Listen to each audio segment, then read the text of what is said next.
பார்த்தீங்கன்னா பெருமாள்பட்டி எங்கள் ஊரில் வந்து நாட்டு மாடு வந்திருக்கு. ஒரு 5000 மாடு இருக்கும். எல்லாம் அமைதியாக படுத்துருக்கு. மனுஷனுன்று கூட இல்லை. ஆனால் அந்த பசுக்கள் பார்த்தீங்கன்னா அந்த காலை டயத்தில் ரொம்ப அருமையாக அமைதியாக படுத்துருக்கு. பார்க்குறதுக்கே ஒரு அவ்வளோ சந்தோஷம். இப்படி கிராமத்தில் தான் இப்படி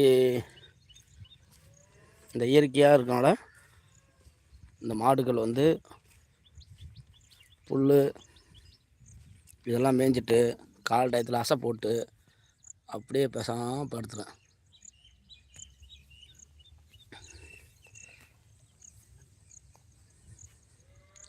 மாடு கூட தானே நைட் நெட்டையாக அந்த மாதிரி இருந்துச்சு. மாடு ஒன்று கரண்டு படுத்துக்கிச்சு.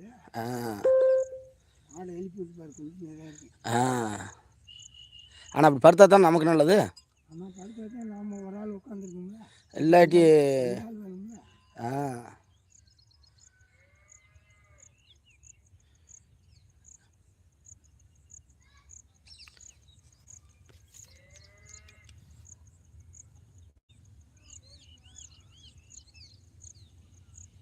காற்று போட்டு பயிர்